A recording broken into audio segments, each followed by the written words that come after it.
recorded live in Jacksonville, Florida. This is Trivia Warfare. More than just a pub quiz, Trivia Warfare is your gateway to a worldwide trivia community.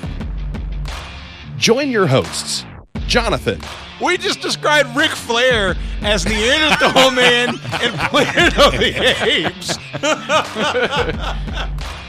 Chris. Yo, we going down to Sesame Street. That's your impression of hardcore rap? Carmela. That would irritate the hell out. I'm like, I just want my groceries. My ice cream is melting. Ben. 4 halogens in that list. Oh my God. You were like, it's not the halogens. I'm like, no, Ben, no. Those damn halogens got me again. And the rest of the Trivia Warfare Army for another week of fun and games. Now here's your host, Jonathan Oakes. Hello and welcome back to another episode of Trivial Warfare. We are the podcast that takes the pub quiz out of the pub and brings it home to you. My name is Jonathan, and I am here today with Mr. Chris Hollister. Hello, Chris. Hello there. Wow, you're introducing me first before one of the central cast members. That's like bad pool, man. It's not the bad, OG, fool. sir. You are a okay. special guest. I get the OG status. Okay, I'll take that. That's fair enough. Anyway, it's good to be back on. Thank you for having me on. Erin Barkley is with us today. Hey, Erin. Hello. And we have two fantastic guests, two people who are damn near regulars themselves. Still, their dollars per appearance is way high, which pulls them towards the front of the line sometimes. Mr. Justin Wentz is with us. Hey, Justin. What's up, everybody? And Rob Worman is with us today. Hey, Rob. Oh, my gosh, I'm so excited to be here. Jonathan, Hello, please give everybody. him his due, please. I'm his sorry. Due is prolific trivia writer Rob Worman. Prolific trivia writer Rob Worman. There we That's go. right. There we go. All right, I don't have Mjolnir with me, but I have that. Meow. All right, guys, so let's get to know you a little bit better. Justin, tell everybody where you're from, what you do, and something fun about yourself. All right, I am Justin Wentz. I'm from Fernandina Beach, Florida, which is about 30 miles northeast of Jacksonville, as far north and east as you can get in Florida and not be in Georgia, basically. We run a trivia company here, a small trivia company called Trivia 30. Like the time, I have to explain that all the time, like Beer 30, Trivia 30. So something fun I did in the last year, I'm a lifelong Kansas City Chiefs fan, but I bought the most worthless $300 piece of paper in the history of the world, which is a share of Green Bay Packers stock. So I'm now a part of an exclusive group of like 357,000 other people who own a little tiny piece of the Green Bay Packers. So that's my fun, exciting fact for the day. So I should have introduced you. You're an NFL owner is what you're saying. You're an NFL owner. I am a sports team owner is now on my resume. So I should have introduced you as owner of the Green Bay Packers, Justin Wentz. Absolutely. I didn't win the Mega Millions yesterday, so I was going to buy the rest of the shares if I did, but we'll just sell. I'm just one of one. Rob, tell everybody where you're from, what you do, and something fun about yourself. I live in Minneapolis, Minnesota. I am an engagement manager for a software company. Something fun about myself. Sure, I've been on Jeopardy. A lot of people have been on Jeopardy. Thousands of people have been on Jeopardy. I am the only person who has been on Jeopardy and given the answer noogie. No one else has ever been asked a question where the answer was noogie except me. There you go. Wow.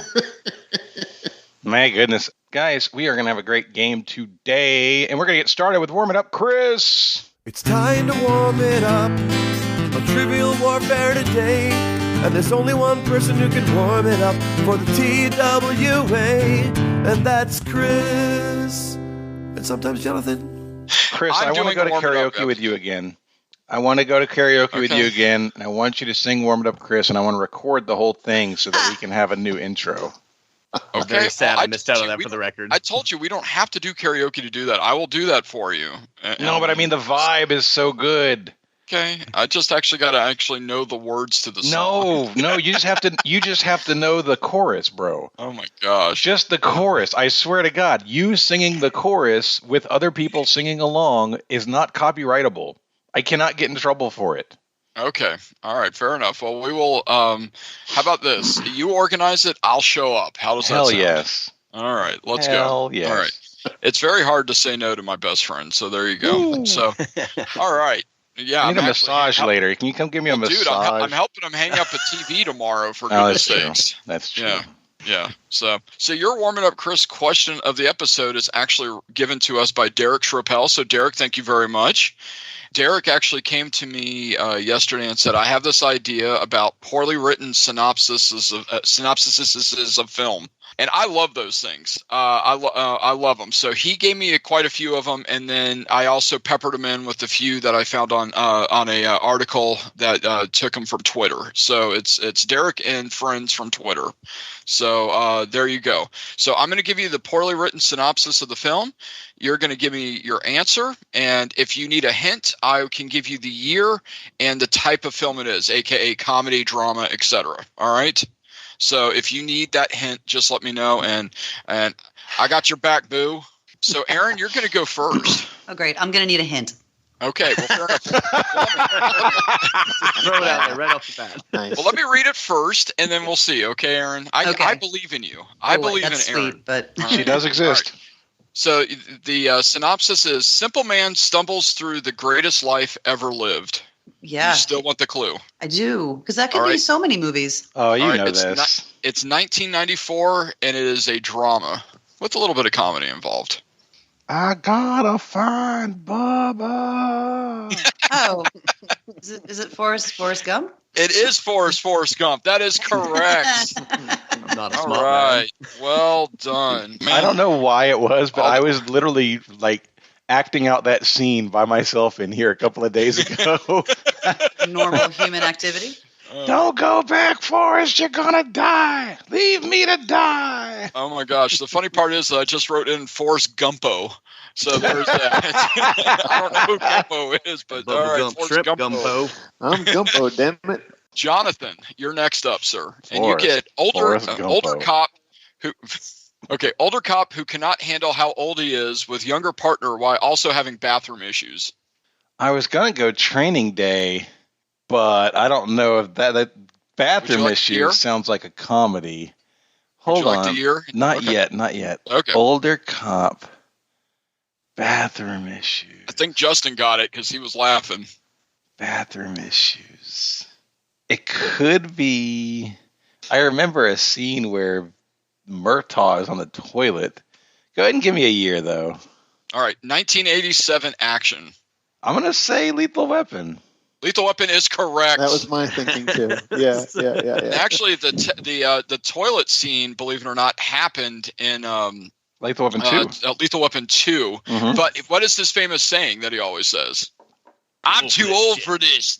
Oh. Rob, Yeah. you get couple of comic book loving misfits cause shenanigans in local shopping center. That would be Mallrats. Mallrats is correct. Filmed 5 miles from where I'm sitting. Oh, very nice. There you go. Yeah. All right. And Fantastic. Justin, you get eccentric lady that just wants a nice coat. Come on, every other one has come to me immediately. Eccentric lady who just wants a nice coat. Yes. Stop, don't shop, Justin. I think eccentric is Exactly. being very generous. Exactly. Would you like the year in the film style? Yes, so. 1961 and 1996. It was an animation and a live action movie. I was wondering if you were going to give multiple years. Yes. 101 Dalmatians. 101 yes. Dalmatians is correct. Gosh, I totally went the wrong direction on that one. I was like, pretty Now you understand why I was saying adopt, don't shop. Yep, my brain didn't kick in on that one. Sorry, Jonathan. So, Erin, you're up next. Oh boy. And you are group spends 9 hours trying to return jewelry. And this is actually a series of movies. It's not Titanic if it's a series of movies. Would you 9 like? hours is really specific. It is. I don't know. Yeah, I know. It's That's how long it's Titanic was. It's a running joke with a bunch of my friends that I just haven't seen a lot of movies. And, people at this point will turn me like, have you seen? Oh, no, you haven't. And they'll walk away. So, because my friends are assholes. I don't know, man. Can I be here? Yeah, Except for absolutely. Griff. We love Griff. It is 2001, 2002, and 2003, and it's fantasy. Oh. It was one piece of jewelry in particular. Yes. My practice. Oh. Lord of the Rings. Lord of the Rings is correct. Well done. 9 hours is the length of the 3 movies combined. It now is, I get it. Now I get it. Which is part of why I don't know that I've seen them, because that's just so much time. It's so much walking. I do not want to tell you how many times I've seen all 3 of the movies and the extended cut. I won't recommend you enjoy it. Go for it. All right, so Jonathan, you get the Army trains soldiers how to drive an RV. The Army trains soldiers how to drive an RV? Yes. Don't soldiers already know how to drive an RV? Well, not until this movie. It is. Army You want me to give you the year and the film sure, style? All right, sure. 1981 comedy. The Army trains soldiers how to drive an RV. Is this Stripes? Stripes is correct. There you go. Good God. Urban assault vehicle, to be specific. Oh man, The year was the biggest clue there. Classic. Yep, absolutely. That's why we wanted to put those in, just in case, you know. So, all right, Rob, you get everyone tries the ice bucket challenge. Everyone tries the ice bucket challenge. I've got a guess for it. It's Gosh, I think I do aside too. from the ice reference, I'm going to take your hint, Chris. Let's hear it. All right, 1997 drama. It's still the same guess for me. Yeah, it's Ditto. pretty grim. Ice That is Fargo. I'm sorry, you Guess said Fargo. Fargo. That It's is not Fargo. incorrect. I Who don't would like know. to answer for him? Jonathan. You were first. Well, I don't know if my guess is right either. I'm thinking it might be Signs because of the water. No, Oh, that is incorrect. I was it's thinking Titanic. Titanic is correct. Aaron Oh, that's is correct. grimmer. Yeah. That's Yeah. grimmer. Yeah. It's I was with you. Really- these are terror. These are worse than bad descriptions. These are not actual descriptions. Just let it be known that I got one. Yeah, How about it? You've gotten a couple of them. Thank you. All right. So, Justin, you get Boy Spends 7 Years Being a Third Wheel. And this is a series of movies. Yes. Come on, get every other one immediately. And Yeah. I spent 7 years being a third. It is not 7 years in Tibet. 7 years. I'm trying to think of what. That could just be the distance between when multiple movies were released, though, based on the way these clues are written. Third wheel. Okay, I'll take the hint. Dang it! All right. Can I come up- Series of fantasy movies from 2001 to 2011. Oh, And there were 8 movies, Yes, for what it's worth. that is true. There were 8 Oh, movies. duh. Harry Potter. Yes. Harry Potter is correct. Gosh. All right. Dang it. So we're going into the third round. We still good? We're still warming up. We're still Oh, having yeah. fun. All right. There we I go. just realized I'm going to find that theme, and I'm going to learn how to play that on this piano next to me. Oh, there you go. There you go. That'd be a fun one to be able to pull out. All right. Whoa. We're not talking about pulling out here. All right. Excuse me while I whip this out. All right. So, Aaron, you get teacher talks his student into killing his dad because of a prophecy. Teacher Star talks his student. Star Wars or Empire Strikes Back is correct. Nice. Mm, Very good. nice. Absolutely correct. Jonathan, Yo. you get girl wakes up to a stranger on top of her, but it's cool because he's hot. Hot could mean like some kind of actual heat thing. No, he's a good-looking dude. Oh. Girl wakes up to a guy on top of her, but it's okay because he's hot. Girl wakes up. I need the clues. Girl wakes up to a stranger on top of her. 1959 animated. Oh. Sleeping Beauty. Sleeping Beauty is correct. Well On done. top of her is a little bit misleading there, bro. That's in the remake. Rob, you get a guy learns to love a girl without her Instagram filters. Jonathan, do you have it? I think I have it. I think so too. This was one of my favorite ones. I love this Rob, it description. might be a Jack Black movie. I was going to say Shallow Hal? It is not Shallow. Oh, no! I thought that was Shallow Hal. My first guess, yeah. But it didn't feel right. No, it is incorrect. It was a 2001 animated movie, however. Animated. Without her Instagram filters. Somebody once told me the world is gonna roll me. Nice. The answer is Shrek. Donkey. Shrek. Donkey. All right, Justin, yours is pretty simple. Kids come out of the closet. You had to throw it simple out there. No, you and know my this. brain You just know kicked. this. You know this. Kids come out of the closet. Oh, I guess the Chronicles of Narnia? Yep, Lion, Witch, and the Wardrobe Lion, is Witch, and the Wardrobe, correct. whichever. Yeah, okay, very good. Yep. Well done. All right, here's your last round, everybody.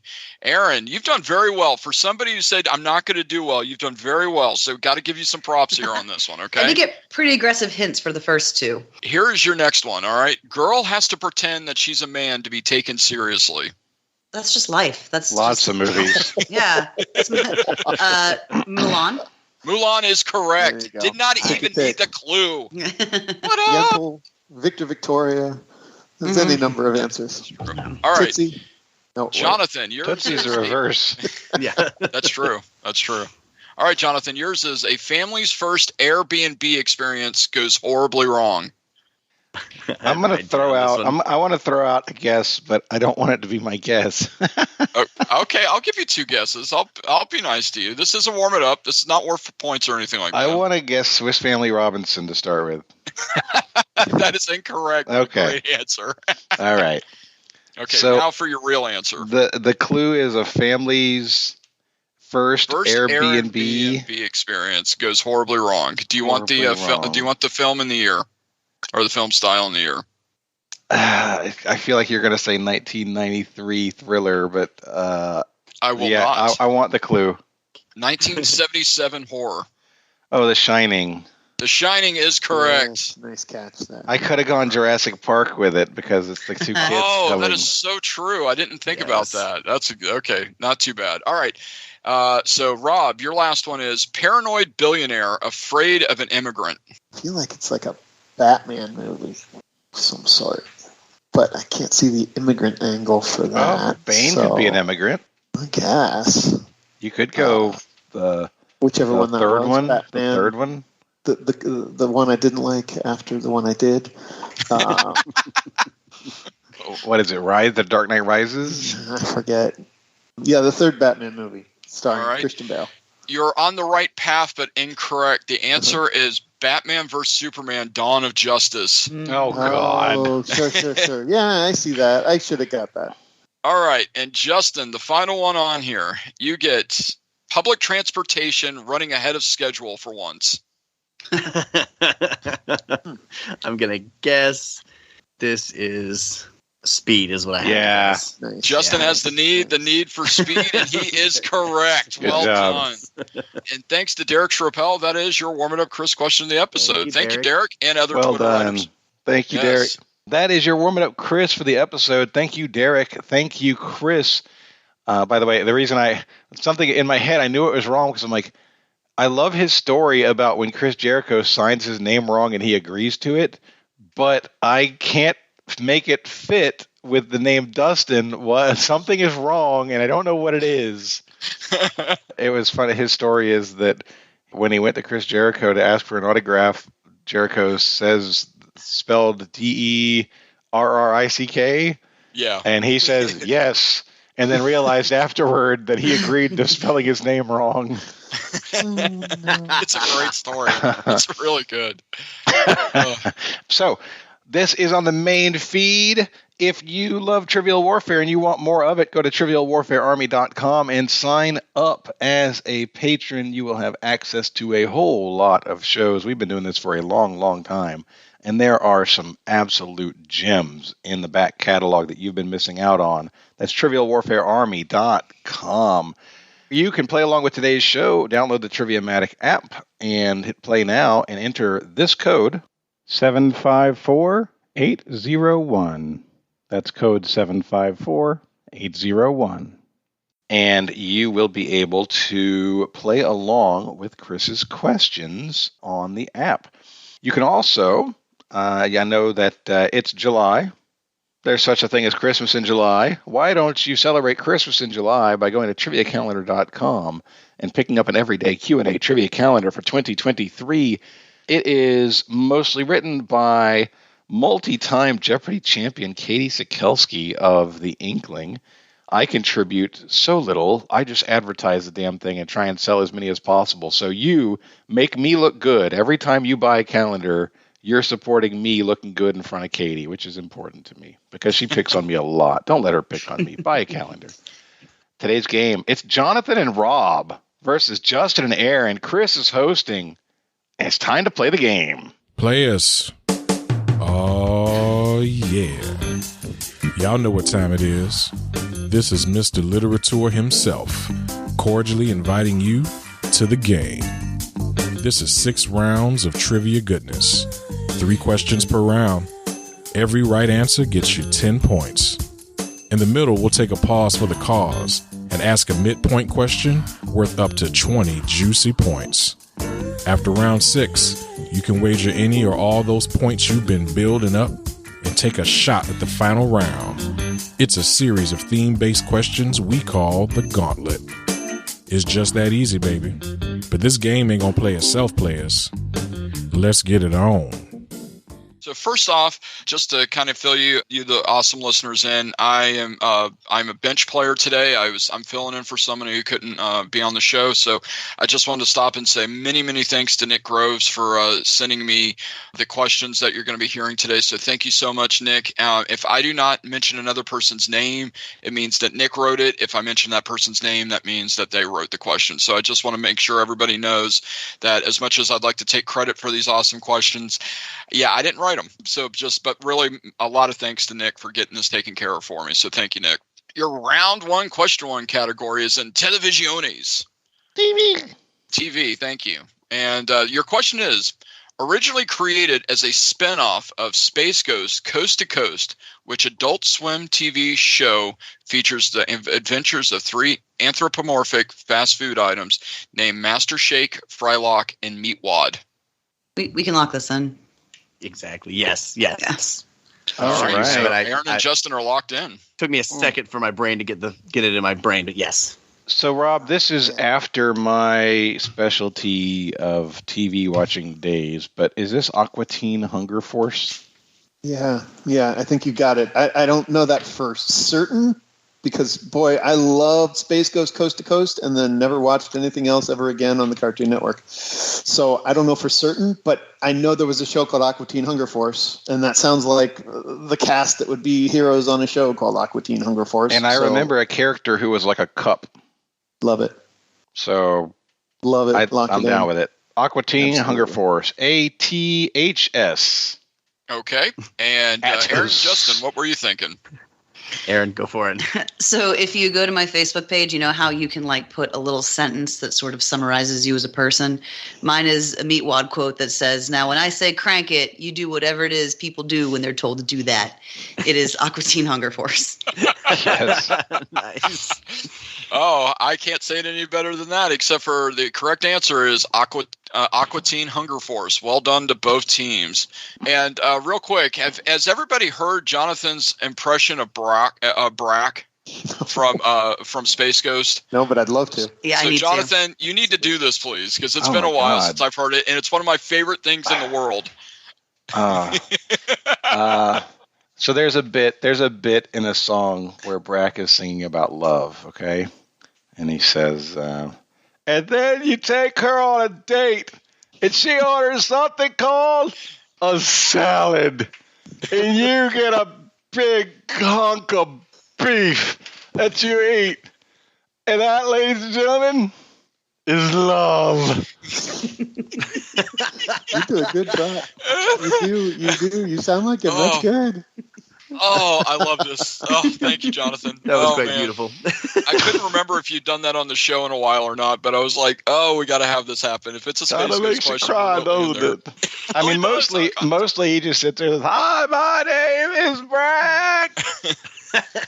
Well, and he sang a song in the album too, so he has his own album. Yeah. Yes, that's right. So let's move on. Your second question is in movies. And your question is, With 2023's The Marvels, what woman who directed the recent Candyman sequel will become the youngest director of a Marvel film, beating the record previously set by Ryan Coogler, director of Black Panther? All right, we're going to lock in. All right, fantastic. So Justin and I are texting back and forth about how we absolutely don't know the answer to this. I looked at this like 2 days ago because we were talking about Jordan Peele and what had he done, and it's like, and I said he did something else. My buddy was like, "You're thinking of Candyman. He didn't direct Candyman. He produced it." And I was, "Oh yeah, you're right. It was directed by blah." And I don't know what goes into that blah because it just my brain is made of bacon grease. Slides right off. Bacon grease. And I jokingly But told you do have a tasty brain. The zombies are going to love you. I told Katie when I sent my email to her last time, I said my obvious weakness is Marvel because last time we lost on a Marvel question. Yeah. And here we are with a Marvel question. Guess who has no freaking clue again? Oh, and we've been meaning to watch the new Candyman movie. But it's phenomenal. Is it? Not really a Marvel question. This is about a movie that hasn't come out yet. Well, this is a fact. This is true. Yes.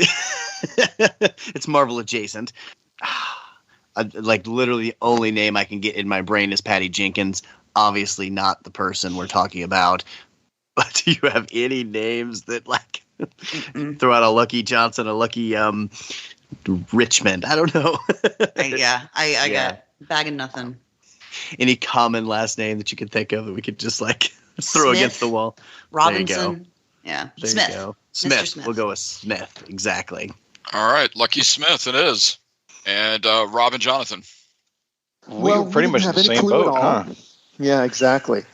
We tried to come up with a good last name to guess, and we went with Lucky Lee. L-E-E. Lee. All right. Don't spell it. It could be L-I. Yeah, you're right. That's true. So we have Smith, we have Lee, and both of them are incorrect. So 10 points to Nick Rose on this one.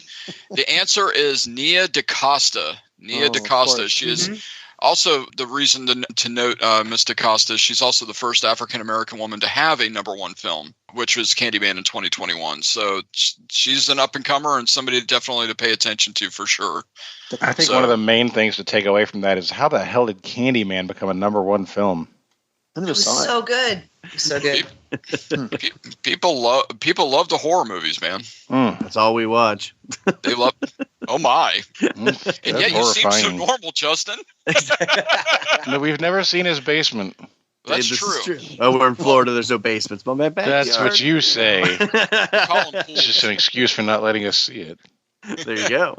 So your final question, round one, is College Bowl. And this is actually written by Joel Skelly. So thank you, Joel. Thank you, Joel.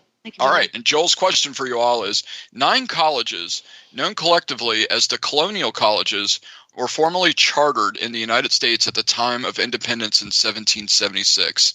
7 of these colleges became members of the Ivy League. Which Ivy League school was not a colonial college, having been founded in 1865? Erin and I are going to lock in. If you're cool with that, Erin? Yep. Okay, perfect. We're going to lock in. So that gives... Right. Rob and Jonathan, you have about 60 seconds. We're trying to figure out if there's any kind of relationship between 1865, the end of the Civil War, and this college becoming an Ivy League school. And so, Rob, do you know if there's one like a one that's further south than the rest of them? Yeah, the southernmost, and we only rattled off 7. So there's an 8th we didn't come up with among Harvard, Yale, Cornell, Princeton, Brown, Dartmouth, and Columbia. There's an 8th one that we're not thinking of. It's not Princeton Penn. and Harvard both. Penn. It is Penn. Penn is Ivy League, isn't it? No, it's not Penn. Well, out of the ones we have, Dartmouth and Columbia seem like the two that I lean towards. And I had Dartmouth is what came to mind for me for no good reason. So that's where I'm inclined to go. Yep, Dartmouth. All right, let's lock it in. Dartmouth. Okay. All right. Well, Erin and I discussed. We pretty much listed as many as we could. We think we got them all. It's Texas, Texas Tech, Texas A&M. No, I'm just kidding. Baylor. We narrowed it down to Brown and Cornell. Those were the 2 we were kicking around. For some reason, Cornell just kind of came to my mind. I had Zero Thunder, but the first one I threw out there that I felt was newer.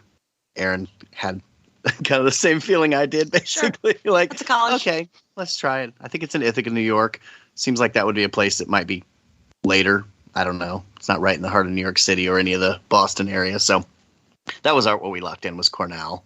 Well, this school is in Ithaca, New York, and it is Cornell University. Nice. Oh my God. Good Nice dude. job. Oh, man. Wow. And just to let you know, Rob, the U of Penn is absolutely in the Ivy League. What? Oh, Yes. man. I thought it Not that was. that was crucial. I apologize for denying that. So It's all the right, so one that after round doesn't one- sound like it belongs. Right. Yeah. Yeah, exactly. After round one, Erin and Justin in the lead with 20 to Rob and Jonathan's 10. Your round two question one category is in large scale geography. Geography. All right. And your question is, it's actually a fairly easy question, I think. What is the second smallest planet in our solar system? In the category large scale geography, what is the second smallest planet in our solar system? We got a logic twist there. Yeah, I think we can lock in. Oh, Awesome. okay. Well, I was leaning forward to say the same thing. So my guess is based entirely on the television I consume. Been watching a lot of For All Mankind and a lot of The Expanse, both of which are set in space. It's one of the inner planets. It's not Mercury because that's the smallest. I think, and whenever I say something out loud, I'm like, is this a true thing? I think Mars has lower gravity than Earth, which implies it would be smaller. And from what I remember about the first season of The Expanse, Venus is pretty big. So we said Mars. The only one of these that I can't put in order by size is when you get to Earth and Venus because they're about the same size, and I can never remember which is bigger or smaller. But we didn't need to. Because if you start from smallest, you start with Mercury and then you go to Mars. So we said Mars. All right. And I'm your Venus, I'm your fire, pure desire is incorrect. The answer is Mars. Well done, both teams. Good job, Aaron. Yes. Actually, Rob had a little flavor text. Venus is actually 3 times larger than Mars is. So I did not know that. That's interesting. Wow. Yeah. But is it 3 times? What is it compared to Earth? Is it bigger or smaller than Earth? He did not put that in the flavor text, man. I don't know these things. Oh, my not God. in the text. Hold on. Hold on. Oh, my God. Kind of Mickey Mouse operation are you running over there, Chris? Gee, man, Chris. I mean, Nick. Hell, I wish it was a Mickey Mouse operation. We'd be making millions. Ding, ding, ding. Exactly. Millions. Venus is only slightly smaller than Earth by 6,000 kilometers.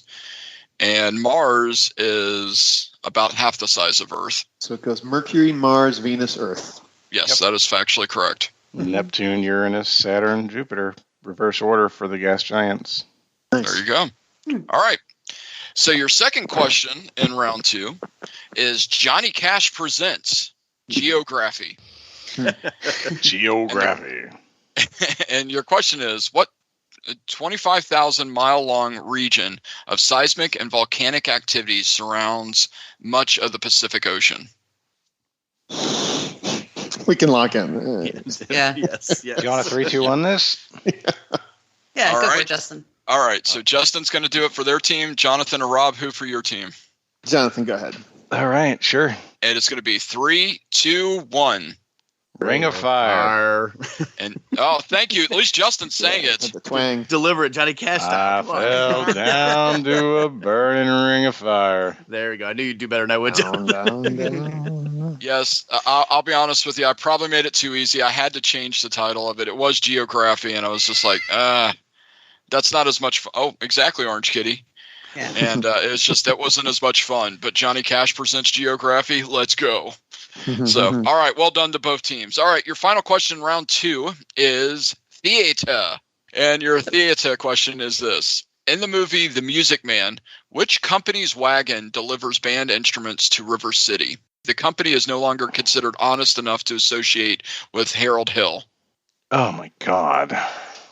We will lock in. All right.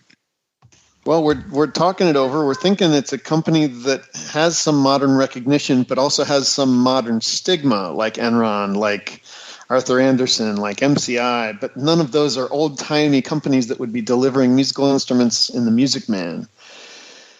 that would be like Montgomery Ward or Sears or not even. I'm really stuck on an old-timey company with a modern reputation that is. Can you give me the setting for the Music Man? Like what time period? It's a small town America, maybe 1920s, or it's some generic name that was used for the show that has meaning now. I think it's going to be something that I don't know that it's going to be a real company. Right. Or a delivery company, FedEx, USPS, something like that. Kind of a name. Pony Express, Western Union. No, that's not delivery. What part of the country is it in, or is it in Europe? Midwest. It's like a Midwestern America. Yeah, kind of a setting. What kind of wagon are we talking about here? Like wagons to me are either a toy radio flyer wagon or a Conestoga wagon. Those are the types of wagons I know about. Chris, station wagons. Did you say wagon delivering the musical instruments? Is that right, the phrasing? The question is, in the musical The Music Man, which company's wagon delivers band instruments to River City? I mean, could this be like a station wagon? No, this is a 20s. No, Ford. It's like a truck. How about Ford? Yeah, that's as good as a guess as any. But it's not considered honest. Honest is the word he used. No longer considered honest. It's not Volkswagen. Otherwise, I'd be tempted, but it's not Volkswagen.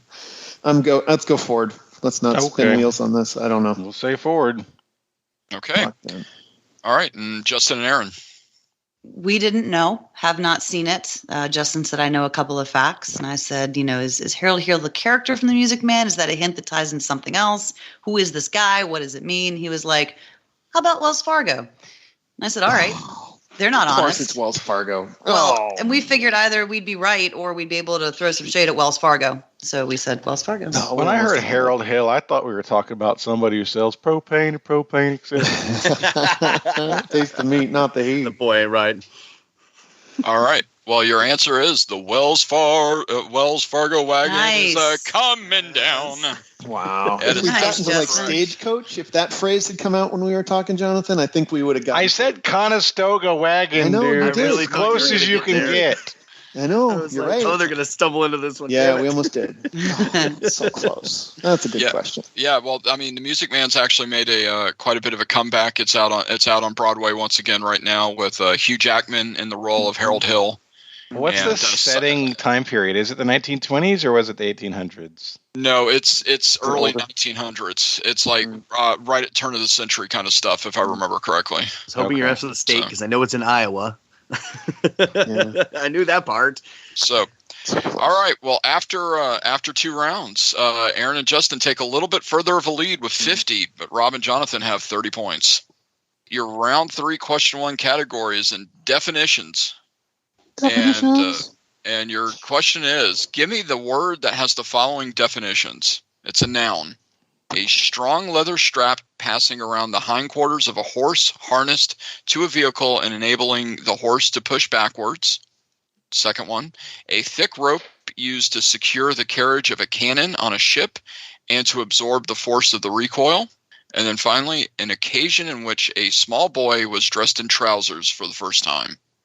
These are significantly harder than Nick's questions usually are, which is interesting. It's called He Was Throwing Me Under the Bus on this one, Jonathan. I think I like yours better, though. I don't know. I don't like mine at all, honestly. I think it's an architectural term as opposed to a leather. You're right. You're right. What about this? All right, 90 seconds, everybody. Yeah, I like it. Feels closer to accurate than anything else. Yeah. Pantaloons. Pantaloon Day. Don't tell them. I've never felt so clueless on a question. Yeah.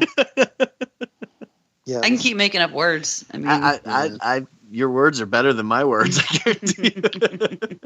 All right, Rob, let's just go with that one. Yep, agreed. All right, we'll lock in. All right. All right, well. 30 seconds, y'all. I said the Pantening, and That's a good one. Based on That. Based on Chris's laughter, that is not the answer. Pantening. Pantening. I don't know. It's like normally I'm a words person. Like normally when you say what words define this way, I'm like, oh, I got this, but I don't even know where to start. I thought trace because like I think of trace as a part of a harness, but it doesn't make sense for the other two. So we can either lock in with pantening or Justin can pick a word.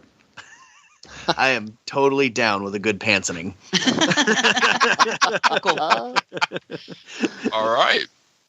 So I don't even know how to spell that on here, but pantening, got it. Okay. Rob and Jonathan. We struggled a bit. I came up with bulwark, not with any confidence whatsoever. It's a weird word that I kind of sort of know what it means, and I don't think it means any of those things. And then coming of age things like bar mitzvah or whatever, that doesn't work. So we went with Jonathan's best suggestion, which I couldn't do any better, and said hitch. I was just looking for parts of a harness, like harness, trace, lead, bridle. No, that's not bridle. That's what goes around the head and then the teeth. And so hitch was the last one we came up with. All right. Well, unfortunately, it's another 10 points for Nick Groves, and the answer is breaching. Breaching. BREECHING. Okay, Maybe so pantening wasn't actually that far off. Yeah, you were the closest. No doubt. It's like we got the ING on there. Breech, pants, it's the same thing. That's very close to the way that looter and luthier. Yeah. So close. Here is your second question, round 3, and it is marketing campaigns. And your question Marketing is... campaigns. Thank you. And your question is, in 2001, the Russian Space Agency announced that they would be deorbiting, aka crashing, the Mir space station. Which fast food chain offered one free signature item for everyone in the U.S. if a piece of the space station hit a 40 by 40 foot square target that they placed in Western Australia? This same fast food chain has a promotion during the World Series that gives away the same signature item if a base is stolen. Cool. Lock it in. You're locked in? We are. Yes. Oh, I don't know this. Rob, We I can feel make like a it's fast going to food be chain. something like Taco Bell. Like steal a base, get a taco kind of Yeah, thing. that's the best impulse I had too. Was what has a steal a base promotion during the World Series? Why would it be though? Why would you do this promotion for the space station? Yeah. How What about can you Dunkin' tie Donuts? Maybe it's a donut. fast food? Do we call Dunkin' Donuts a fast food restaurant? I suppose we do. The lines have blurred now. Yeah. Hey. Hey. I mean, there aren't that many national fast food chains to choose from that that free stuff during the World Series. I have never heard of a promotion where a stolen base, is that all it takes? Is that what the question said? A stolen base gets you a free thing at a fast food restaurant? And that's why taco, I think, is good. Taco or donut both works because they're small. Yeah, they're not like small. they're not an and it's entree. a signature item. He used that phrase twice in the question. I don't even know if that is menu phrasing for a particular fast food restaurant. A signature item. I don't think so. Yeah. I think it just So then means it that just this is becomes- synonymous. Yeah, I like Dunkin' Donuts. I'm down with that, Jonathan. You like that better than Taco Bell? I kind of lean towards Taco Bell, I think. Yeah, I'm trusting your impulse here. All right, we'll say Taco Bell. Damn you, Well? Jonathan. Yay. Yes, that is indeed every World Series. It's steal a base, steal a taco. Nice. And I believe, you just get one, which it seems like a very low bar because it only takes one stolen base in the entire World Series. But I believe that's who does it. It's Taco Bell. Love it. All right. I'm actually posting a picture of something in the chat for you guys to see. This was the 40 by 40 foot structure that Taco Bell created for this. And yes, in fact, the Structure. answer is Taco Bell. It's a blanket. Beautiful. That is. That was a very low-tech decision. I mean, Yes, and I'll be honest with you, I researched actually, I spent quite a bit of the morning, because I got the questions yesterday, and I spent quite a bit of the morning researching why Taco Bell did this, and I don't have a good answer for you. They just did it Why not? because S&G. Giggles. All right. Yeah. All I know is some Taco Bell executive's wife came home and, where the hell are the drapes?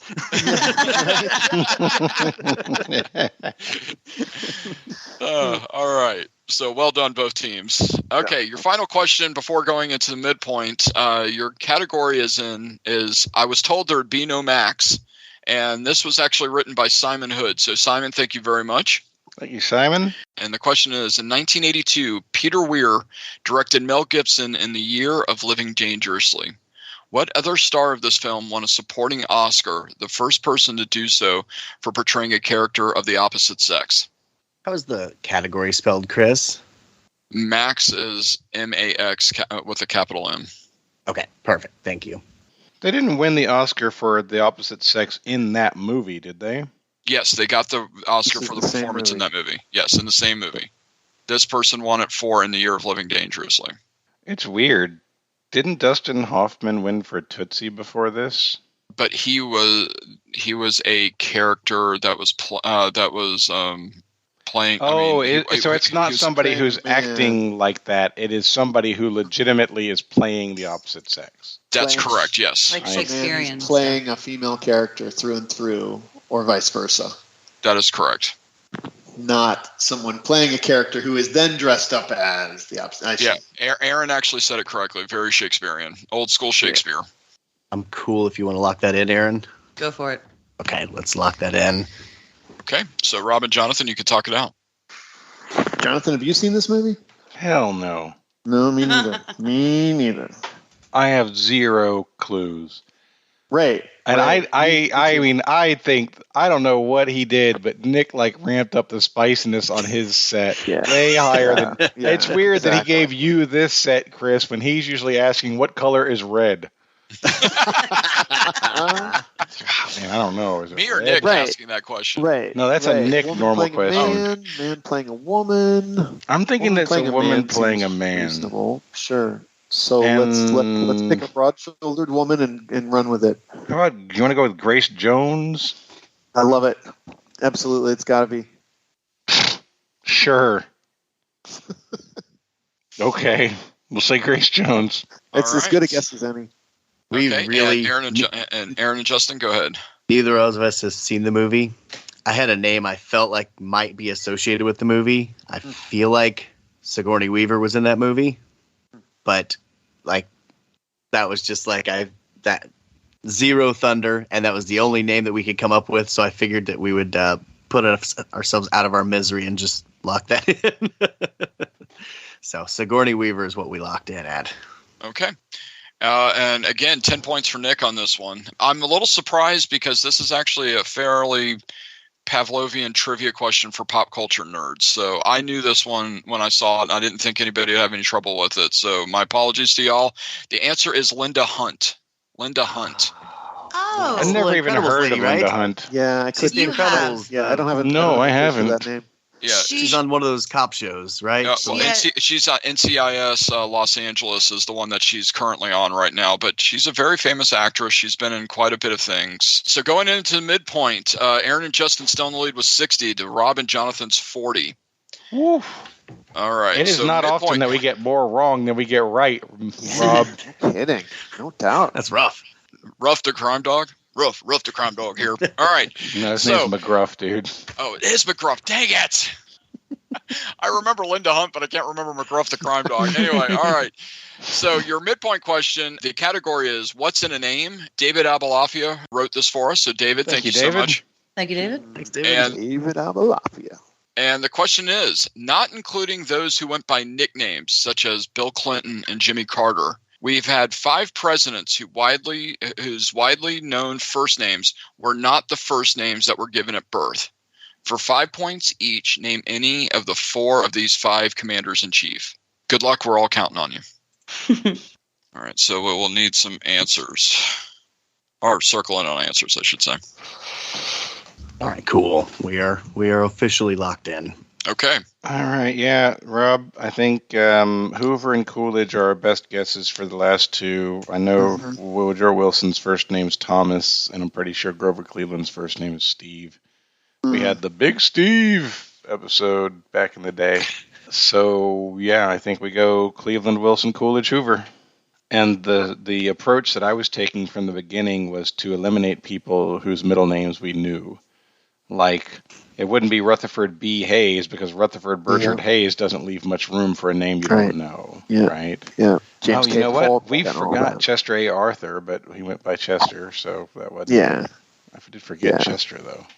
So I got you with Cleveland, Wilson, Coolidge, and Hoover, correct? Yep. All right, very good. And Erin and Justin? My strategy was to just like whatever Justin said. Yes, I'm pretty sure Ulysses S. Grant was born Hiram. I think that was his first name. Oh, you're right about that. And then at West Point, he went Ulysses S. Grant because the initials hug gave him troubles. Crap. Yes, exactly. I think Woodrow Wilson was actually Thomas. Gerald Ford was born Leslie something. Only other one I think might be Coolidge. So we said Grant, Wilson, Ford, Coolidge. And I said, great. So let's go over the answers. And your answers are, here are the 5. Ulysses S. Grant was born Hiram Ulysses Grant. Grover Cleveland was born Stephen Grover Cleveland. Nice. Woodrow Wilson was born Thomas Woodrow Wilson. Mm-hmm. Calvin Coolidge was born John Calvin Coolidge. And finally, Gerald Ford was born Leslie Lynch King Jr. He had his name changed at the age of 2. Got them all. I didn't even think of Ford because he had his name changed.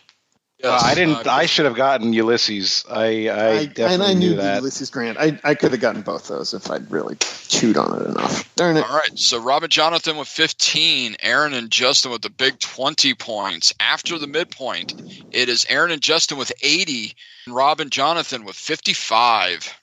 And Nick has 30.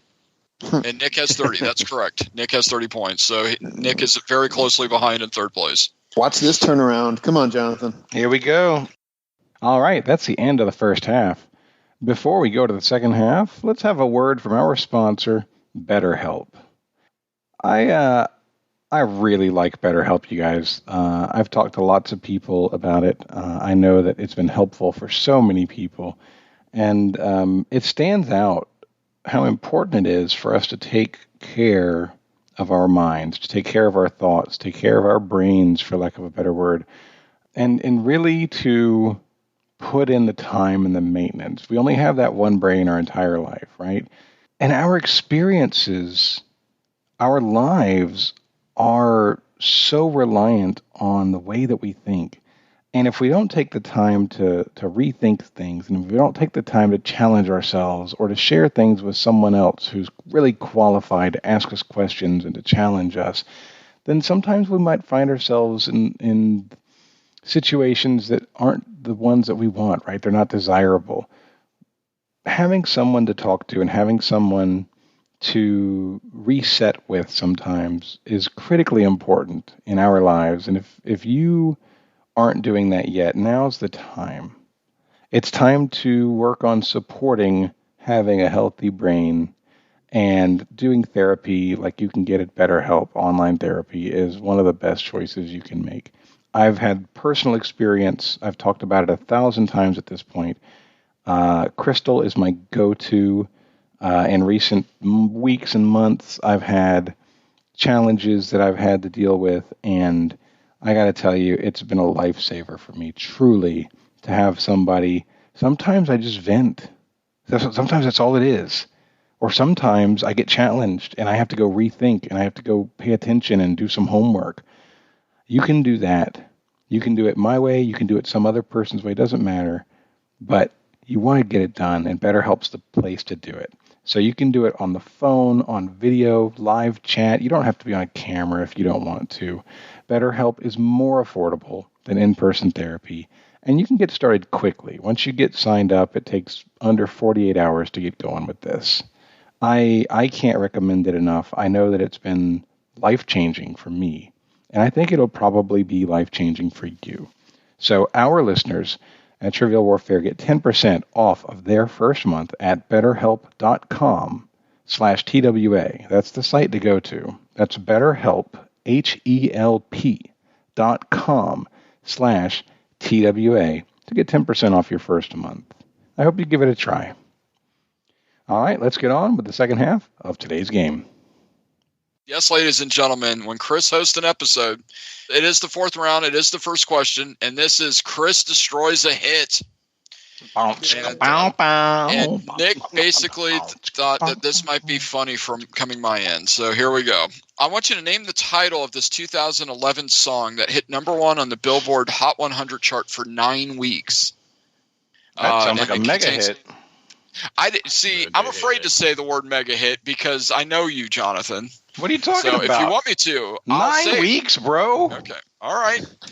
I want you to name the title of this 2011 song that hit #1 and is a mega hit on the Billboard Hot 100 chart for 9 weeks that contains the following lyrics. I mean, I don't know if it's really a mega hit. I knew you were going to do that. You son of a We walked it back. I have no relations to any beaches. All right, so here we go. I beg and I borrow and I steal at first sight, and it's real. I don't know I can feel, but it's in my way. That really hurts the throat. The lyrics are short. I know he didn't give you much on this, and there's a lot of. And I'll be honest, there's a lot of words in this song. So, all right, the words are: I beg and borrow and steal at first sight, and it's real. I don't know. I didn't know I would feel it, but it's in my way. We can lock in. Oh, shoot. Wow. All right. So team, before I even hit the timer, has locked in on this song. And okay, so just quiet. Let us think for a second here. So Rob, this is a female voice. Yes, agreed. Absolutely. And this is right before the chorus. At first sight and it's real. At first sight and it's real. Boy, that's familiar. But it's in my way. It's not like Natalie Imbruglia. It's borrow and steal. First sight and it's real. Oh man, I can hear that in my head. How does it sound in your head? Give me the notes. It's like it's. I don't have a melody. I just at first sight and it's real. It's like it's almost slurred together. That first sight and it's real. It's a fast. Remember, so look at the actual lyrics. It's not I beg and I borrow. It's I beg and borrow and steal. Beg and borrow and steal. 2011. At first sight and it's real. I didn't know I'd feel it, but it's in my way. Yeah, I'm with you. Beg and borrow and steal at first sight and it's real. I didn't know I would feel it, but it's in my way. Oh, we're getting there. We're getting there. Yes. What's the timer at, Chris? They have 2 minutes and 30 seconds. But it's in my way. Didn't know I would feel it, but it's in my way. Jonathan has gotten serious, everybody who cannot watch at home, because he's taken his headset off. He's now close to his eyes, and he's trying to play it in his head. It's the one that was famous during the Olympics 2012. Everybody was doing it. It's the little skinny, really pale girl, the one with the video. What's the name of this song? The one with the video, isn't it? No. Come on. Seriously, literally, like Missy. Stop singing, for God's sakes. Missy Johnson or whatever, the young swimmer, did like a viral video of this. She's still a singer now. She's country artist. This is the one. Something about your number. Something about a number or a phone number or digits. And she's in the video. She's trying to. Jepsen? Is it? Yes, Carly Rae Jepsen. It's Call Me Maybe. It's Call Me Maybe. Thank you. Maybe. Oh. Yes. Oh, that should not have taken us that long. But you're right. It's right leading up to that big chorus. We're saying, "Call me maybe." Call me maybe. Locked in. Okay. Absolutely. Well, if you weren't going to lock that in, I think Erin's reaction may have had you lock it in anyway. But Erin, Justin, what was your thoughts? Yeah, no, take it away. That's the song. That's the song, and I know it, and I love the song. And it's a great song, and I'm like, when you Rob started like speaking it in rhythm, I'm like, I texted Justin, like, they're gonna get it, they're gonna get there, Chris, stop them. What's the timer? Yeah. Give me back my son. Yeah. So, but hey, Erin, hey, I just met you, and this is crazy, but here's my number. So call me maybe is the correct answer. Great job, both I'm teams. so glad we got that. I would have been mad because I love that song. That was honestly, like watching that was phenomenal. Like the teamwork, and I could see the brains clicking, and I just wish, It was not against you. And Right. What's funny is I literally couldn't get the lyrics. I couldn't get the song name. I got the person's face in my head You had it all. and the You had cover it, of the yeah. album before I could get the name of anything. Yeah. Oh, that was so good. That Great job, song. guys. So your next question in round 4, and the category is Thomas Dolby's Science. Science. The question is, the Ishihara test was developed in 1917 and is named after its designer, Shinobu Ishihara, a professor at the University of Tokyo. What human malady does it test for? what was the category, Chris? Thomas Dolby's Science. That's part of the category name? You didn't just add that for fun?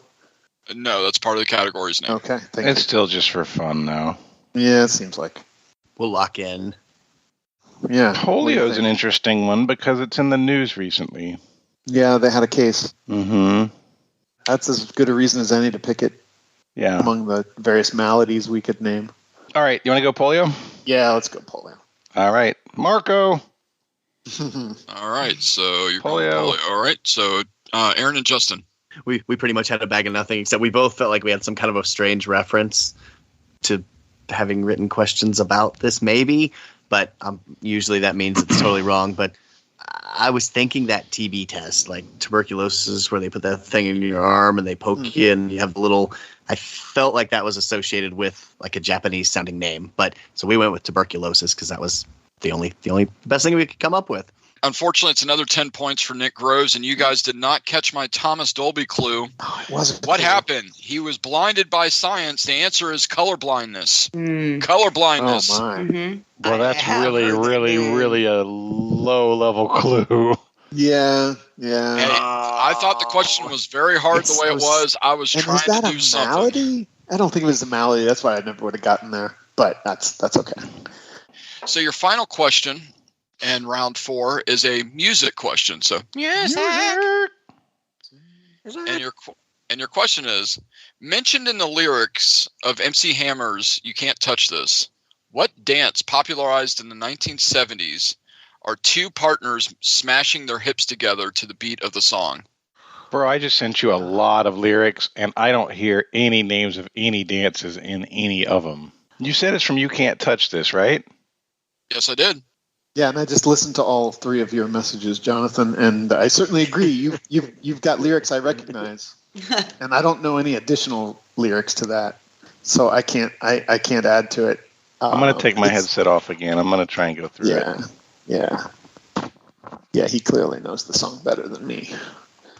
Smashing their hips together. It does sound painful. Justin and I are developing an entire social culture around the pantening. We've come up with a dance that you would do at a pantening. Yeah. That sounds amazing. I'm really excited to tell you guys all about it. It is Absolutely. It is stupid. It sounds epic. 90 seconds, everybody. Oh, right. There's a live question. Yeah, go with it. We're going to lock in with Justin's random thought because that is, we're 3 for 3, I think, on your random thoughts. They're locked in, so Jonathan's not looking at the camera to say that he can talk. Yeah, we can. Okay. We can talk it out, Jonathan. Oh, my God. For what it's worth. And 60 seconds. I mean, I've done all the lyrics fine. I've literally remembered every lyric I can remember. And you've got at least them. 2/3 of them. I mean, and you got to break it down. Oh,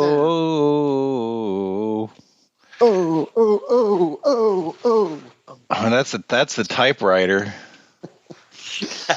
Yeah, he's got his hair and pants on.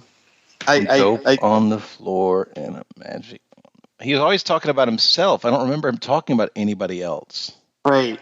Yeah, that's why I think maybe it's like a one-word, brief little name that it would be easy to miss. My first guess, because of smashing hips together, was the mashed potato, but I don't like that much at all.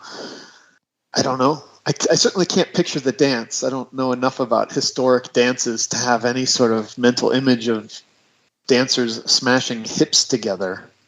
Gentlemen, I need your answer, please. Yep. Do you want to say typewriter?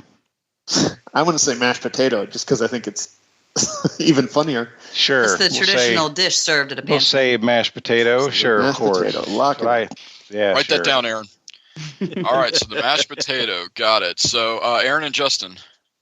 So I said the thrussel, which is like the hustle, but with thrusting. All right.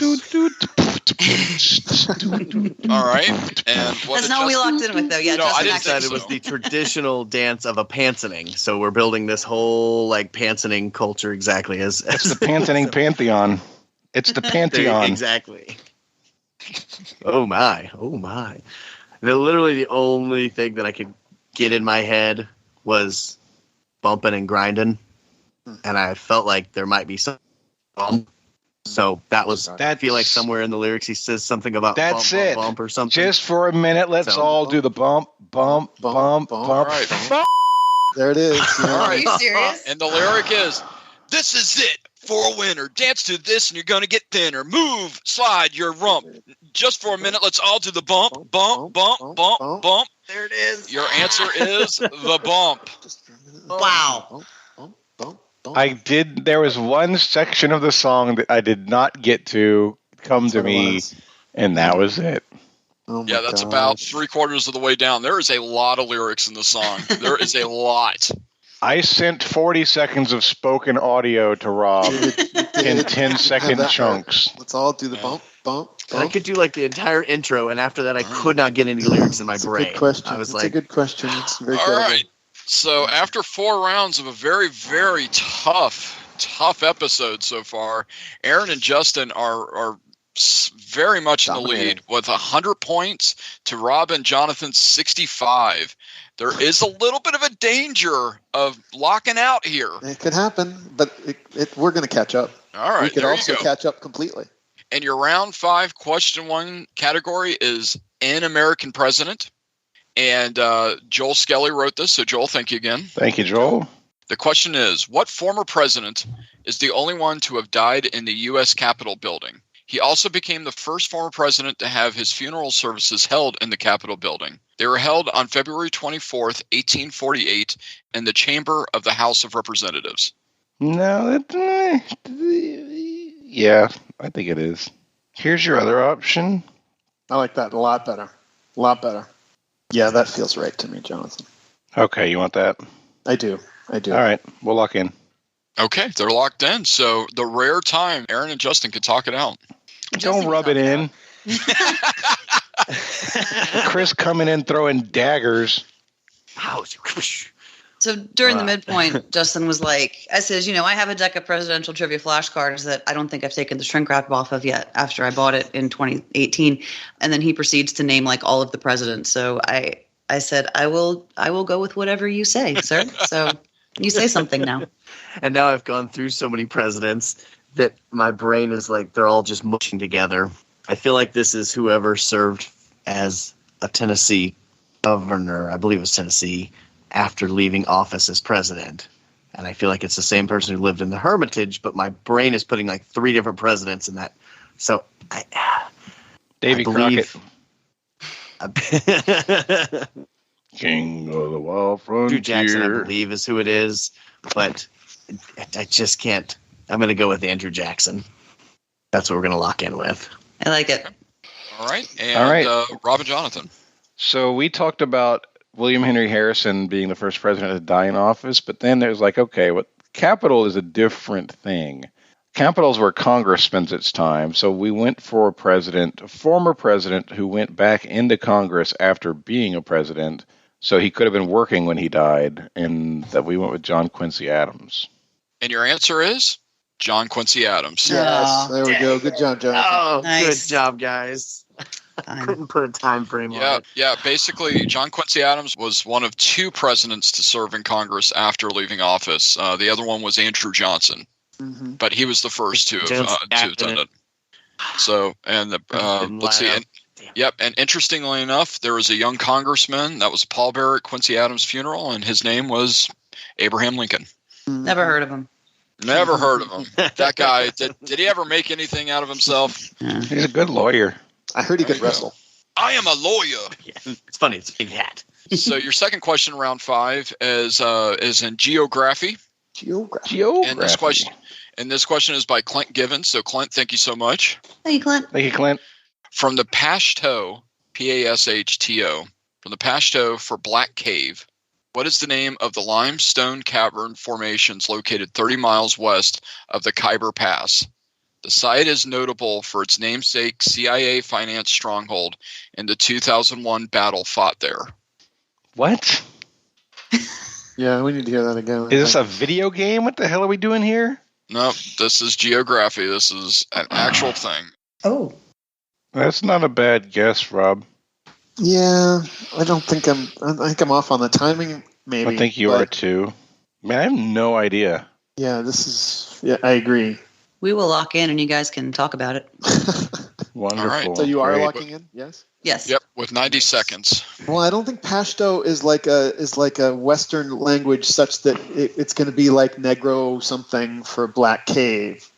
But that doesn't, even if it was, I don't have a good guess. What is a CIA-financed stronghold? I'm still trying to get my head around that phrase. And honestly, the time frame 2001, is it related to 9/11? Is it something before 9/11? Is it Afghanistan? Is it? Right. We don't even know the region. We're guessing it's there. Right. I think it's yeah. I don't know the name of any limestone caves in that region, bro. Yeah, me neither. Benghazi felt the closest. I don't think it's right, but that's what I would be vote like for. 2009-ish. Unless there was something else that happened there that we're not thinking of. But I don't know. I just don't know. I don't like Benghazi. The Battle of... Right, the Battle of the CIA finances Black Cave. Black Cave. Negro Cavo. Negro Cavano. Negro Cavano. Right. I mean, we don't know. We'll say Benghazi because we don't have an answer. Yep, Benghazi, and move it along. So I at first said, this is going to sound dumb, but Benghazi? What's a Benghazi anyway? And he's like, I think that was Libya. And I'm like, is this not Libya? I don't know. So that was the point at which I decided to just shut up, let him talk it out. The only thing I could think of, I know there's something in that area, and I literally, every time I heard this name on the news or hear it reminds me there's a line in Pulp Fiction where Bruce Willis's character and that obnoxious girl that she's with are going to go to Bora Bora. And he's like, you don't speak Bora Bora neither. And I feel like I went through every letter in my alphabet, and I feel like it's Tora Bora. I know it's not Bora Bora, but I went with Tora Bora. That's interesting. Feels right. All right. And your answer is Tora Bora. Oh. No. I can't believe you came up with that. Yep. I mean, that's one of the hardest answer lines we've ever had on Trivial Warfare. I can't believe that. If it had been multiple choice, maybe. Probably not, though. In eastern Afghanistan, the caves were expanded with CIA backing into a base for the Afghan fighters of the 1980s.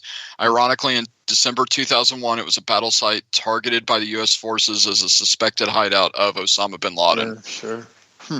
No, really great job, Justin. Yeah, wow. Nice work. Man, that's like... I knew it wasn't Bora Bora, but I couldn't. I went through I do the alphabet, like A, B, C, you guys D, and that was the only one that worked. At this point. All right. So your final question in round 5 is in children's rhymes. Children's rhymes. And the question is, an allegory for laziness. In the Mother Goose rhyme, Little Boy Blue, where is the boy who looks after the sheep? That, Is that a rhyme that you did for Sebastian, Jonathan? No. All I can think of is Andrew Dice Clay on this question. Sorry. He needed the money. We're locked in. I mean, allegory doesn't have to be strictly biblical. Allegory can be any kind of story that symbolizes something else.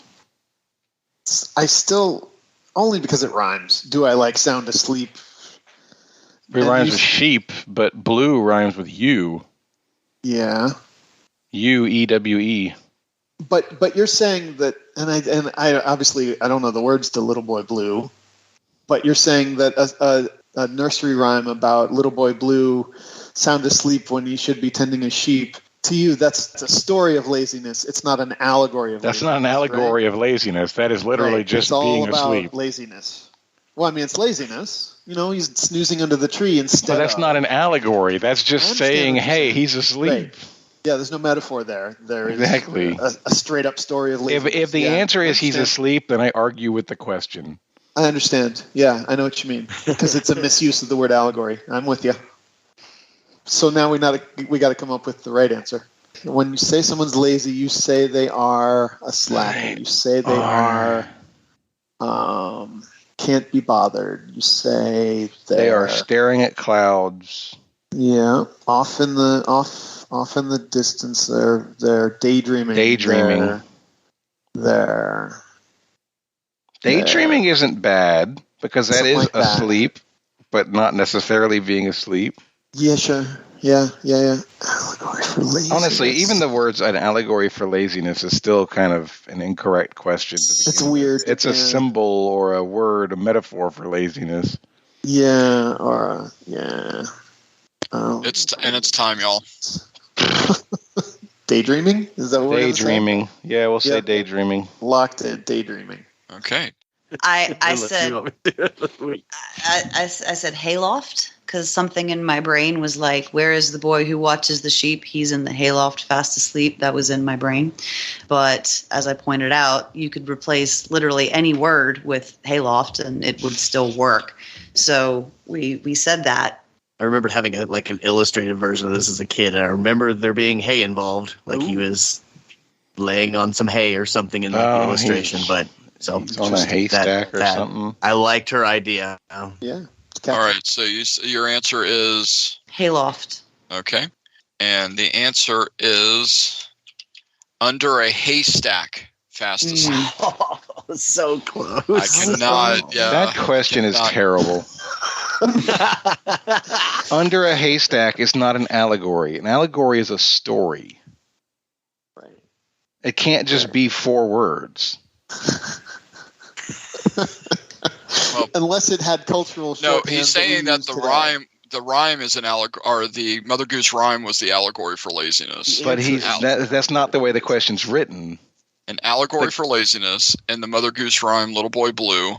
Where's the boy who looks after the sheep? So if you diagram that sentence, the allegory for laziness is related to the where is the boy. It's not related to the nursery rhyme. I was terrible. I was terrible at that. And if that's the nursery rhyme, that it's an allegory. If the allegory is the nursery rhyme, then there are no clues in the whole question. It's just, hey, in this thing about laziness, where's the boy? Yeah. Who the knows? He really did need the money. Justin, almost. Now we know what goes on behind the haystack. I'm irritated. All right. Well, after 5 rounds, the score is Erin and Justin with 110 and Rob and Jonathan with 65. And I'm afraid to do round 6, but here we go anyway. Come on. Round 6 question. The first one is questionable business is the category. Questionable business. And your question is, after the death of her husband in 1807, Jing Yi Sao, and I'll spell that out for you in just a minute, but Jing Yi Sao took over his line of work and flourished. With a group comprising of 400 revenue-producing assets and 1,400 employees, today she is often described as history's most successful woman in what profession? The whole thing again, please. Absolutely. The category is questionable business, and the question is, after the death of her husband in 1807, Jing Yi Sao took over his line of work and flourished. With a group comprising of 400 revenue-producing assets and 1,400 employees, today she is often described as history's most successful woman in what profession? Haystacking. That's where everyone takes a nap during the pantening. Exactly. Yes. So the current count is 400 revenue-producing assets and 1,400 employees. That's how it's phrased. with this count today. No, this is not today. Okay, this is all don't overread that. Yes, 19th don't overread that. 19th century. Okay, just want to be sure. What was the name of the category for this, Chris? Questionable business. Thank you. Yeah, exactly. All right, y'all. We need to circle around for answers, please. I think we're good to lock. All right, so they're locked in, and we need an answer, gentlemen. I think dog breeding is the best we have, Rob. Go with it. What's your answer? Dog breeding. It's a clear indication it's wrong. Okay. What the hell did you just say? All right. No, it kind of blurred, so I didn't hear it. So my apologies. So Justin and Erin? Oh, it's right. Yeah. So my after the first read of the question, I was like, prostitution. And then the wording is super squeaky if the answer is prostitution. You got 3.5 workers for every prostitute if that's the case, which doesn't make sense. Yeah, also that. Also, like, revenue producing assets is a super gross way to describe people if that's the case. But we kind of got stuck on that. It's like revenue producing assets is kind of weird. So I was like, well, like silkworms or cattle. And then when you reread the question category, Justin was like, or no, before that, you were like gambling. And then you reread the question category and you're like, oh, casinos? Because that's kind of a questionable business, I guess, unless it's a trivia company, which would be weird. But yeah, so we locked in with casinos. Okay. Gambling or casinos was specifically how I was instructed to word it, which I just saw. Unfortunately, again, another 10 points for Mr. Groves on this one. The answer is piracy. Piracy. She was actually the foremost female pirate. We started with piracy, and I said, hey, look, if you got 400 ships, 3.5 people per ship doesn't make sense. Unless they were just how in the hell are you a pirate with boats that are crewed by 3 people? So we had a rowboat mafia. Briefly, we had it. I read up on her a bit just because I was like, this is just such an interesting question, to say the least. I'm trying to pull it back up. Dog breeding. Exactly. Yeah. Well, we had good logic. I mean, dog breeding at least fits the numbers. You can have 3.5 people taking care of each dog. Totally. If anything, probably the other way. Anyway, that was a tough question. How big are the boats? That's the question. Yeah. All right. So she had at one point in time commanded 24 ships and over 1,400 pirates. Okay, where's the 400 revenue producing assets then? When I was reading on it, the revenue producing I was thinking was the individual pirates themselves. No, because those would be employees. Okay. That's why we literally moved away from piracy because of the 400 revenue producing assets. So I would like to know what they are. Yeah. Yeah, us too. Okay, here we go. Her fleet was composed of 400 junks. Okay, a junk is a type of Chinese sailing ship with fully battened sails. So that's where the 400 came from, with over 1,400 pirates. But how do you man 400 junks with 1,400 people? Junks are very small boats, aren't they? Yeah, I think they might be that small. Hold that thought. Let's see how many people. How big is a junk? I'm with you. Your junk's in a trunk? Yeah. What? Guys like what? I mean, how big was her junk? Let's see. The term junk was used in the colonial period to refer to a medium to large sized ship. That is so annoying. I'm having a really hard time with this question, guys. Yeah, the Wikipedia images for a junk, they look pretty big. Junk. I know what a junk is, and it's not small. It's not a damn rowboat. It's not 3 people. Yeah. Interesting. Because somebody has to deal with the ship while the other people are going on to the other ships to do the pirate work. Right. Are we assuming that all of the junks were being crewed at the same time? I'm not familiar with the intricacies of manning a pirate empire. No, that's a wonderful point. I am kind of splitting it up like that. Yes. On that. But I can't imagine you're leaving 100 junks in port because you have a manpower shortage. I mean, or maybe she only paid for 3.5 people that were on the ships. And I don't know. And it was 3.5 other people to be able to pay for the other stuff. You know what, Chris? That's actually not the worst thought. It could be slaves. Yeah. 1807. Yeah. Right. Yeah, actually, that could very well explain how you man the ship. Where the math is, right? that kind of part of the ship. As far as all right. The only reason why I like the question is just because of who she was, and it's just she has a very interesting story. If you have a chance to read it out, I could not figure out a way of making the question easier to put it in there. I literally worked on that question for about 30 minutes and just couldn't come up with anything. So. Well, I cleaned up a little bit, but that's it.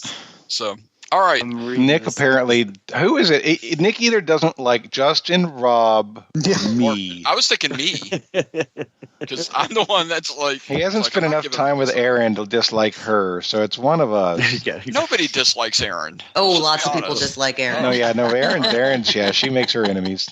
All right. I get sued a lot. Well, all right. So we cannot blame Nick for the next question. Round 6, question number 2. Your category is music and money. So music and money. All right, and this question was this question was written by me, but it was inspired by my godson Jacob, who actually texted me this question yesterday, and then I had to clean it up for the show. But Jacob, I really appreciate this. This was a cool conversation I had with him yesterday. That's cool. So the question is, according to a 2016 Forbes magazine article, what 1977 song may be the most valuable song ever recorded based on merchandising, resorts, and restaurants that all have the same name as the song? You can lock it in. I know this, Jonathan. But oh wow! Let's make sure you agree. Yeah, no, I was in the same place. That's what I was going to suggest. We're gonna lock in first, though. No, that's fine. No, hey, that's cool because this is whatever. This is if you're locked in. So Chris said he wrote it with an inspiration, but Chris has one of Chris's favorite artists is typically wasting away again in Margaritaville. So we're going to say Margaritaville. Yeah. That's what Justin said too, and I'm just being an so perfectly normal. Exactly. And your answer is yes, in fact, Margaritaville. Well done, both teams. Well done. Your final question before we go to the gauntlet is in video games. And this is a Nick. And just to let you know, this is a Nick Groves question. So, oh Lord, get ready. All right, just to let everybody know, you guys got my question right. Exactly. All right. So your question is: one of the original characters from the Street Fighter franchise, Blanca, is a green-skinned feral man who has the ability to generate electricity and hails from what country? All right, we'll lock in. Oh wow, that was quick. Well, we don't know for sure, but it's an educated guess. Okay. Well, I have never engaged with this content in any meaningful way, but Justin said Brazil. So I guess we will lock in with that. Just a thought. It sounds either Spanish or Portuguese, and green is kind of a Brazilian-related color, I guess. And the Copacabana's there. So the Copacabana is not in Brazil. It's north of Havana, for God's sakes. But isn't the real beach in Brazil? Isn't there a beach in Rio called the Copacabana? Fair, I was just making stuff up. All right. Sounds good to me. Okay, so Rob and Jonathan. We use pretty much the same logic. He's green. He's got bright colors. It's Brazil. So we went with Brazil. All right. And your answer is Brazil. Great job, both teams. There you go. There's lots of stereotypes, too. He's like, okay, he's like an animal thing. There's the Amazons there. Okay, yeah. All right, sure. Yeah. So going into the gauntlets, it is not a runaway. There still can be any winner. Erin and Justin have 130 points. Rob and Jonathan have 85. Wow. The category name for all of y'all is the concluding finale, a climax. Oh, no. I'm texting all this to my wife. I'm sorry, Jonathan. I was wondering why you hadn't been responding. I pretty much said everything you said to my wife just now. You think she's going to be wondering what in the world's going on here? So what did you actually suggest as a bet? Let me find it here. So, fun fact, I'm setting up dinner plans with my dude, and I did the exact same thing, except the thing I texted him was prostitution.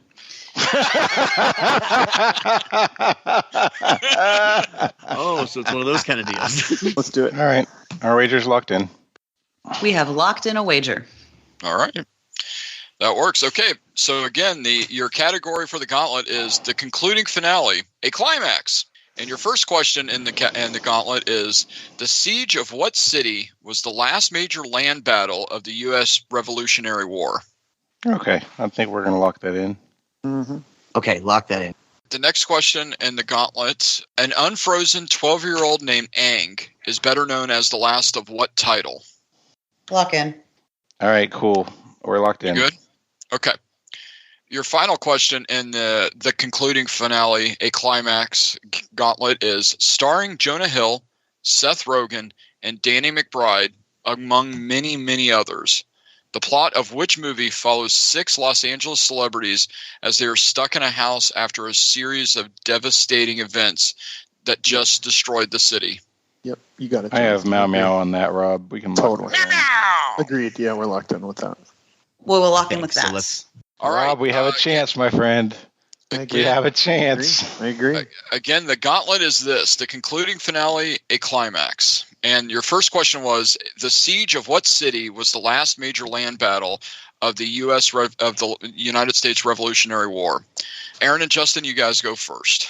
I knew it had something. I couldn't get Appomattox out of my head, and I finally came up with the surrender of Cornwallis at Yorktown. I believe Yorktown was the last major battle. Justin, you would have got there faster if you just went through your Hamilton soundtrack. That's right. It's all about Hamilton. It's the Battle That's of true. Yorktown. Gosh. 1781. Oh, 81, right. Yes. Monsieur That's Hamilton, good. Monsieur Lafayette. Yeah, we said Yorktown. Sandal Switz. Both teams say Yorktown, okay. And the next question is, an unfrozen 12-year-old named Aang is better known as the last of what title? And Rob and Jonathan, you guys go first. We are sure Jonathan hoping was that this quick is to the say. last Airbender. That's what we went with. Yep, he is the avatar of the last Airbender. All right. I was going to say, you locked in pretty quickly, Erin. I'm guessing this is something that you've watched in the past? Yeah, big fan. Yeah, me too. Yeah. And Legend of Korra is really strong, too. Yep. Yeah. All right. All great TV. All right. And then the final question in the gauntlet is, starring Jonah Hill, Seth Rogen, and Danny McBride, among many, many others, the plot of which movie follows 6 Los Angeles celebrities that are stuck in a house after a series of devastating events just destroyed the city? And Erin and Justin, you'll be first. So I've seen this movie, which makes it unique in the pantheon of movies. Of all the movies for you to have seen, this movie is terrible. It was, I agree. yeah. I didn't like it at all. This movie is dark. It's Yeah. awful. Yes. But it's my touchstone for all those actors. I'm like, oh, I've seen that guy in that one thing. I am pretty sure it is called The End of the World. Justin agreed, I think. If he didn't agree, I couldn't hear him. Erin's like, yeah, I've seen Channing Tatum. He's the guy who is chained up as a gimp for Danny McBride in his End of the World biker gang. Yes. But we have a different name. Yeah, we have did a not get the different same name. answer. Oh, no. The name of this movie is This Is the End. Here are the final answers. So the siege of the last major land battle was, in fact, the Battle of Yorktown. Aang is known as the last Airbender.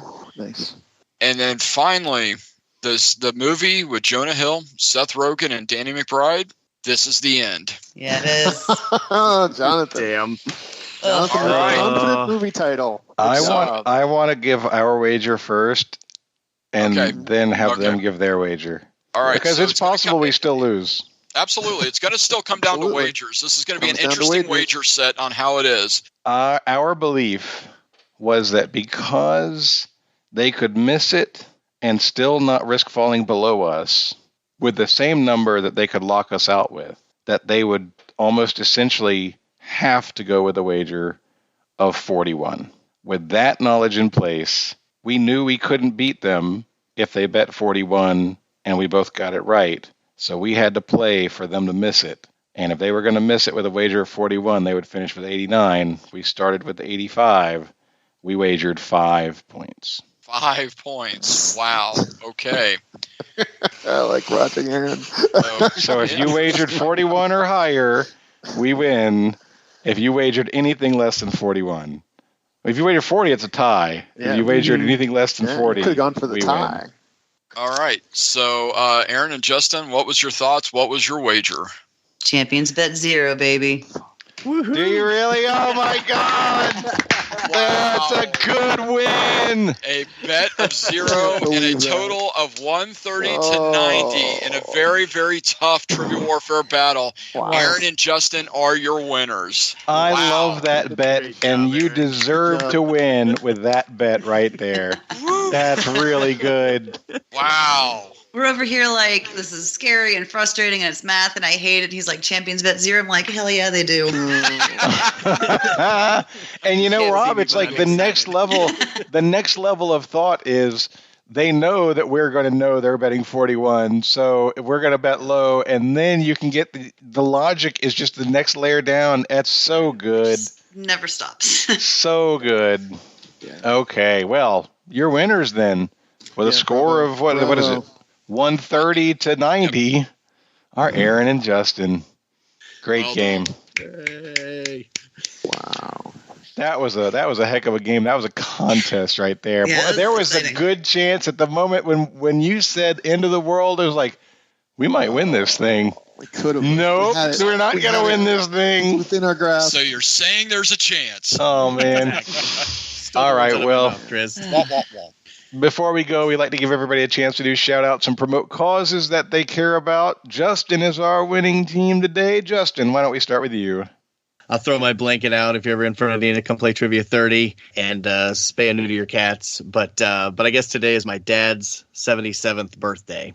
Ooh. And so I want to wish him a happy birthday. And I guess not to like be too deep or sympathetic or whatever the word is. My mom passed away right before COVID, late 2019, fall of 2019. And I had lunch with my dad today, and I'm going to go have dinner with him tonight. And it's kind of just one of those, like, if your parents are getting older at all, I know life's hectic and stuff happens and you got stuff going on, but go to lunch with them, have dinner with them, whatever. Be with them, because one day they'll just be gone. Yeah. Happy birthday, Dad. So sorry. Oh, that's Yes, awesome, thank you. man. So happy birthday, Well said, Larry. Justin. It's a good reminder. Good reminder. Thank you. All right, Rob, you get to follow that up. Yeah. I suspect a lot of people are like me in that they were once diligent every 8-week blood donors, and I have stopped because of COVID. And so I know, because my sister works in blood drive organization, that their numbers have never improved because so many people stopped giving blood out of COVID concerns. So everybody who used to give blood, start giving blood again. And if you've never done it, do it now because they need it. That's great. I'm trying to get my iron level up so I can do that for sure. So went and talked to my doctor the other day about it, just so that we can get it cranked up so I can start giving out this stuff that I don't need. Exactly. You need some of it. Okay, I'll keep some of it, but not all of it. All right. Chris has a very pumping iron? disgusting bathtub full of unneeded. Really? Really? Oh my gosh, Jonathan. All right. Well, that's going to wrap us up. So for Rob, for Justin, for Erin, and Chris, my name's Jonathan. This has been episode number 388 of Trivial Warfare. Scott Barber, get your questions ready. We're coming fast for 400, baby. That's only 6 recording sessions away. My name's Jonathan. This has been episode number 388, Trivial Warfare, where it's not just trivia, it's war. Bye, everybody. Thanks for listening to Trivial Warfare. Be sure to check out the revamped TrivialWarfare.com as your one-stop shop to submit questions, join the community, and get access to over 150 archived episodes. Warm It Up was written and performed by Matthew Stevens. This episode was edited and produced by me, Joel Sharpton. For help with your podcast, visit ProPodcastingServices.com.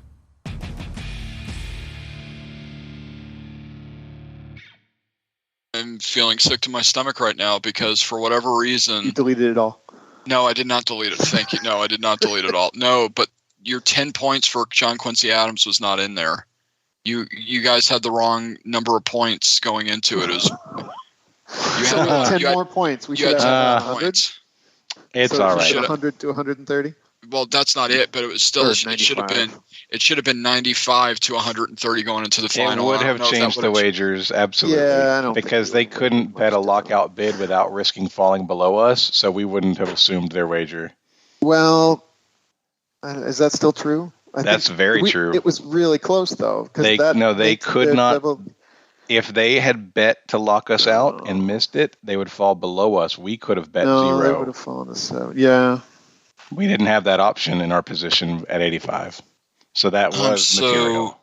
Right. Yeah, we're agreeing that it mattered. That's life. We still would have bet 0. I think. Well, there you I'm go. so If you'd sorry. still bet Oh, my 0, gosh. you know what Right, though? We that's wouldn't have bet low though. We would have gone all in.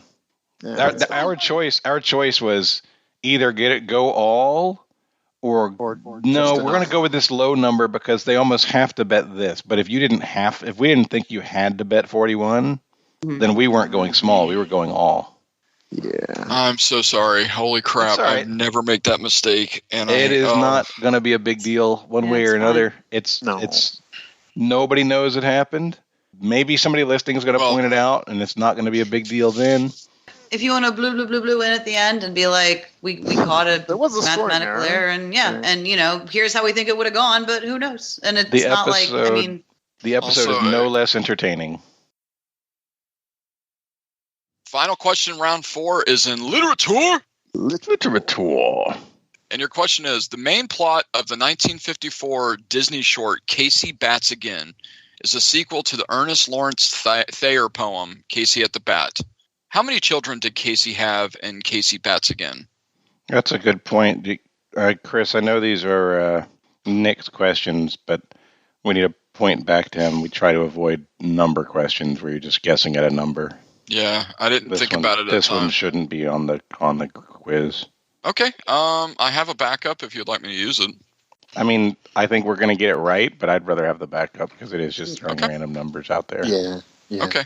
Just the fact if you know what Casey at the Bat it does, then you know what the answer to this is. The Mudville 9. It is 9. Yep. Oh. So, all right, give me Looks like we might have gotten 10 points on that. Yep. Mm-hmm. No, I know we would have, but that's not the point. Yeah, understood. No, Casey, but he wanted all boys, but he ended up having 9 girls. Funny.